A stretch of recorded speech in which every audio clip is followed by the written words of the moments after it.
सिंधु सभ्यता निम्नलिखित में से किस काल से संबंध रखती है? सिंधु सभ्यता ऐतिहासिक युग, पूरा ऐतिहासिक, परा ऐतिहासिक या फिर आद्य ऐतिहासिक युग से किससे संबंध रखती है? विकल्प यहाँ पर हमारा डी सही हो जाता है, ऑप्शन डी, आद्य ऐतिहासिक युग से। जितने भी बच्चे वीडियो को देख रहे हैं फटाफट से वीडियो को लाइक करेंगे, दोस्तों में लिंक को शेयर कर देंगे जिससे कि सभी तक वीडियो पहुंच सके, और आप लोग एकदम से एक्टिव होकर के, एनर्जेटिक होकर के रिप्लाई किया करिए, ठीक है? समय ज़्यादा नहीं है, काम बहुत ज़्यादा करना है। विकल्प आपका डी सही हो जाता है। देखिए, आपको मैंने यहाँ पर डिटेल में बताया था, पूरा जो हमने ये जूनियर एसएसटी का सेकंड पेपर था उसका सिलेबस कवर किया है। तो सिलेबस में पहला आपका टॉपिक था इतिहास जानने के स्रोत, उसमें पहला ही पेज वो मैंने कवर किया था। इसमें बताया था कि इतिहास को 3 भागों में बांटा गया, मेनली 3 भागों में बांटा गया। कौन कौन सा भाग है? पहला है पूर्व, जिसे हम कहते हैं प्राक ऐतिहासिक काल। दूसरा है आद्य ऐतिहासिक काल। तीसरा है ऐतिहासिक काल। तो पूर्व या प्राक ऐतिहासिक काल, इसमें कोई लिखित सामग्री उपलब्ध नहीं है, कोई लिखित सामग्री उपलब्ध नहीं है। लेकिन जो आद्य ऐतिहासिक काल है, इसमें सामग्री, लिखित सामग्री उपलब्ध तो है, लेकिन इसे पढ़ा नहीं जा सकता। जो ऐतिहासिक है तीसरे नंबर का, इसमें इसे पढ़ा जा सकता है, लिखित सामग्री भी उपलब्ध है और इसे पढ़ा भी जा सकता है, ठीक है? तो जो सिंधु सभ्यता है वो आद्य ऐतिहासिक युग से संबंध रखती है।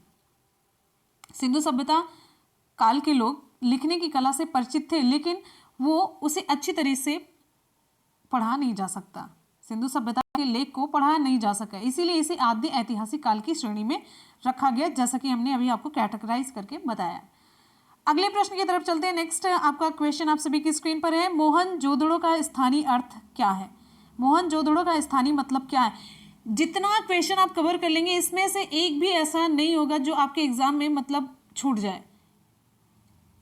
वनडे एग्जाम टारगेट से जुड़े हुए हैं, तो एग्जाम में आपको ऐसा कोई क्वेश्चन नहीं मिलेगा जो आपका पढ़ा हुआ ना रहेगा।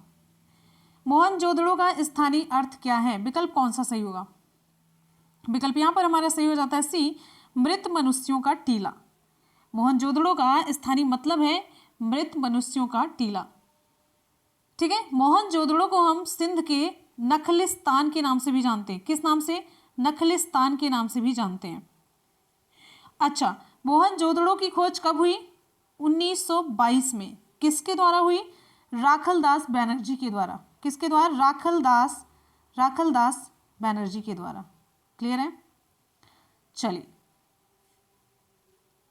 यहां पर यह भी जानते चलिए, मोहनजोदड़ो जो सभ्यता है ये किस नदी के किनारे विकसित हुई? सिंधु नदी, ठीक है?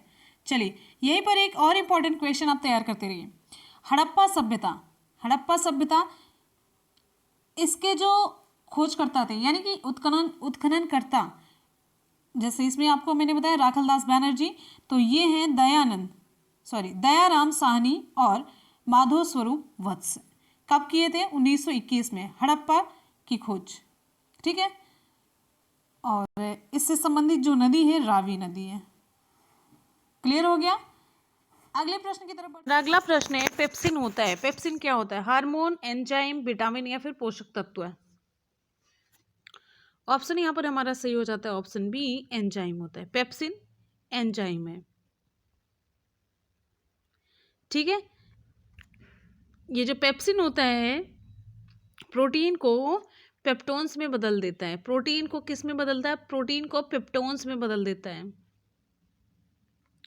कहने का मतलब ये प्रोटीन के पाचन में सहायक होता है। और ये जो पेप्सिन होता है, ये पेप्सिन पेप्टिक सेल से, जो स्टमक होता है, स्टमक में पेप्टिक सेल से ये स्रावित होता है। पेप्टिक सेल्स, पेप्टिक कोशिका जिसका नाम है, ठीक है? और एक इम्पॉर्टेंट चीज आपको बताते हैं, ये सभी जो एंजाइम होते हैं प्रोटीन होते हैं। सभी एंजाइम जितने भी होते हैं वो प्रोटीन होते हैं, लेकिन सभी प्रोटीन एंजाइम नहीं होते, ध्यान रखिएगा, ये क्वेश्चन एग्जाम में पूछा जाता है। हार्मोन क्या होते हैं? ये हमारे शरीर के विभिन्न भागों से स्रावित होते हैं और बॉडी के अंगों के विकास में सहायता करते हैं। विटामिन, ये विटामिन हमारे शरीर की बीमारियों से हमारी रक्षा करते हैं। पोषक तत्व, ये हमें एनर्जी प्रदान करते हैं। जो भी हम पोषक तत्व पोषण के दौरान जो भी इंपॉर्टेंट चीजें होती पोषक तत्व में आता है, जैसे प्रोटीन हुआ, कार्बोहाइड्रेट हुआ, वसा हुआ, खनिज लवण हुआ, विटामिन हुआ, ये सभी पोषक तत्व के अंतर्गत आते हैं। अगले प्रश्न की तरफ बढ़ेंगे। नेक्स्ट है, ग्लूकोज का ग्लाइकोजन में परिवर्तन यकृत में होता है, किंतु इसका संग्रह कहाँ पर होता है?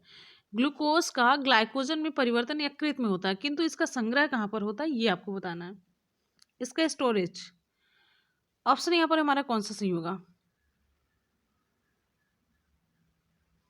चलिए जल्दी से बताइए। विकल्प यहाँ पर हमारा सही हो जाता है सी, यकृत और पेशियों में, लीवर और मसल्स में। यहाँ पर देखिए ऑप्शन आपका सी सही हो जाता है। ध्यान से देखिएगा, ग्लूकोज का ग्लाइकोजन में परिवर्तन कहाँ पर होता है? ग्लूकोज का ग्लाइकोजन में परिवर्तन यकृत में होता है, लेकिन इसका संग्रह लीवर और पेशियों में होता है। यकृत के बारे में कुछ इंपॉर्टेंट फैक्ट, यकृत सबसे बड़ा एक्सोक्राइन ग्लैंड है, बहिस्रावी ग्रंथि है। क्या है? बहिस्रावी ग्रंथि है। यकृत सबसे बड़ा बहिस्रावी ग्रंथि है। और लीवर, चलिए आपको यहाँ पर बता दें, लीवर में ही पित्तरस का निर्माण होता है। जो बाइल जूस होता है ना, बाइल जूस, पित्तरस का निर्माण यकृत में ही होता है। अगले प्रश्न की तरफ बढ़ेंगे। नेक्स्ट है, वह कौन सा तत्व है जो दंत इनेमल को कठोर बनाता है? कैल्शियम, फ्लोरीन या फिर सोडियम? ऑप्शन हमारा कौन सा सही होगा? ऑप्शन यहाँ पर हमारा बी सही हो जाता है, फ्लोरीन। ऑप्शन बी सही हो जाता है, फ्लोरीन। दंत इनेमल को फ्लोरीन कठोर बनाता है। फ्लोरीन की कमी से मानव शरीर में कौन सा रोग होता है?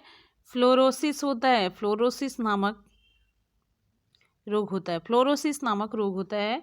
और बात करेंगे कैल्शियम की, तो कैल्शियम जो होता है ये दांत में calcium phosphate, calcium carbonate, calcium fluoride, ये इत्यादि तत्व पाए जाते हैं। और मनुष्य के दांत और हड्डी में कैल्शियम की मात्रा अधिक होती है, ध्यान रखिएगा, कैल्शियम की मात्रा इसमें ज़्यादा होती है। लेकिन यहाँ पर हमने पूछा वह कौन सा तत्व है जो दंत इनेमल को कठोर बनाता है, तो ऑप्शन आपका ऑप्शन यहाँ पर बी सही होगा, फ्लोरीन होगा। आयोडीन, आयोडीन की अगर हम बात करते हैं तो आयोडीन एक शैवाल से प्राप्त होता है जिसका नाम है लैमिनेरिया है। क्या है? लैमिनेरिया। ये भी एग्जाम में प्रश्न पूछा गया है। और इसकी कमी से कौन सा रोग होता है? इसकी कमी से घीघा रोग होता है, ग्वाइटर होता है। ठीक है, चलिए सोडियम की बात करते हैं। तो सोडियम, ये जो पेशियां होती हैं, पेशियां, उनके संकुचन में ये सहायक होता है। और तंत्रिका तंत्र में जो तंत्रिका आवेग होता है उसका ये संचालन करता है। ये रक्त दाब को नियंत्रित करता है। तो सोडियम के इतने काम हमने आपको बताए, और जितने काम बताए वहां से एग्जाम में प्रश्न पूछा गया है। अगले प्रश्न की तरफ बढ़ते हैं। नेक्स्ट हमारा प्रश्न आप सभी के लिए है, पित्त का मुख्य कार्य क्या है? पित्त का मुख्य कार्य, ऑप्शन यहाँ पर हमारा कौन सा सही होगा? जल्दी से बताइए। ऑप्शन यहाँ पर डी सही हो जाता है, पित्त का मुख्य कार्य, एक मिनट, ऑप्शन हमारा यहाँ पर डी सही हो जाता है, पाचन तथा शोषण हेतु वसा का इमल्सन करना पित्त का मुख्य कार्य है। यह पित्त क्या काम करता है? भोजन को क्षारीय बनाता है। पित्त रस में जल, लवण, sodium glycolate, sodium taurocholate, sodium carbonate, ये सभी पाए जाते हैं। अगले प्रश्न की तरफ बढ़ेंगे हम। जनन क्षमता में कमी होती, जनन क्षमता में कमी किस विटामिन की कमी से होती है? अभी जस्ट मैंने आपको बताया, विटामिन ए की कमी से, बी की, के की, या फिर ई की कमी से। विकल्प यहाँ पर हमारा कौन सा सही होगा? जनन क्षमता में कमी होती है।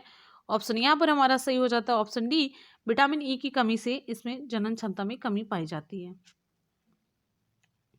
पुरुष और महिलाओं में जनन क्षमता की कमी विटामिन ए की कमी के कारण होती है। और ये पानी में घुलनशील विटामिन बी और सी होता है। दो विटामिन होते हैं, एक पानी में घुलनशील होता है, एक वसा में घुलनशील होता है। तो वसा में जो घुलनशील, वसा मतलब आप लगा लीजिए तेल, तेल में किसी कीड़े को डालेंगे तो वो घुल जाएगा। ठीक है, उसके जो पंख वगैरह होते हैं उस कलर छोड़ने लग जाते हैं। तो कीड़ा, ऐसे लिखिए।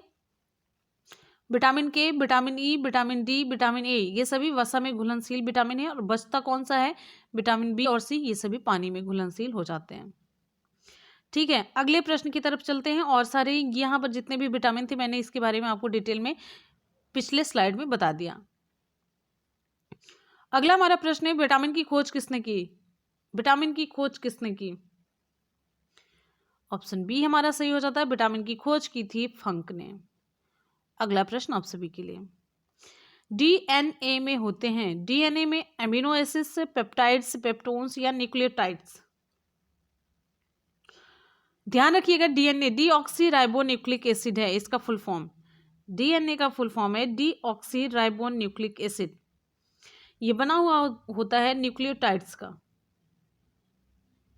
ठीक है। न्यूक्लियोटाइड्स मतलब कई सारे न्यूक्लियोटाइड्स होते हैं जो पॉलीन्यूक्लियोटाइड, मतलब बस इतना आप जानिए, जो न्यूक्लियोटाइड्स होते हैं मिल करके ये बनाते हैं पॉलीन्यूक्लियोटाइड। पॉली मतलब बहुत सारे, तो पॉलीन्यूक्लियोटाइड किससे मिलकर के बना होता है? छोटे छोटे न्यूक्लियोटाइड से मिलकर के बना होता है, इतना आप जानिए, ठीक है।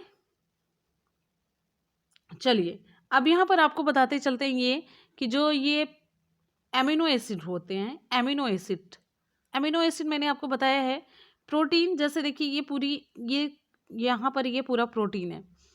प्रोटीन भी छोटी छोटी एक मतलब एक समझ सकते हैं, ये पूरी एक, हम हमेशा आपको बताते हैं एक माले की संरचना है, ये माला है, हार जिसे कहते हैं।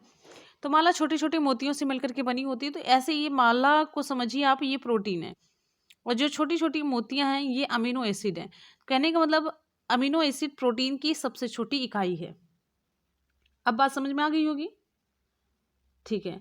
और 20 प्रकार के अमीनो एसिड मिलकर के एक प्रोटीन का निर्माण करते हैं। प्रोटीन को बॉडी बिल्डिंग मटेरियल भी कहते हैं, पूछा गया एग्जाम में। बॉडी बिल्डिंग मटेरियल किसे कहते हैं? तो प्रोटीन को कहते हैं। प्रोटीन एंजाइम और हार्मोन के निर्माण में सहायता करते हैं। पेप्टोन्स और पेप्टाइड्स क्या होते हैं? पेप्टोन्स और पेप्टाइड्स ये सभी अग्नाशयी रस से निकलते हैं, ठीक है। और ट्रिप्सिन एक एंजाइम है, ट्रिप्सिन है, ये प्रोटीन को किस में बदलते हैं? पेप्टोन्स और पेप्टाइड्स में बदलते हैं। प्रोटीन को ये पेप्टोन्स और पेप्टाइड्स में बदलते हैं ट्रिप्सिन नामक एंजाइम के द्वारा।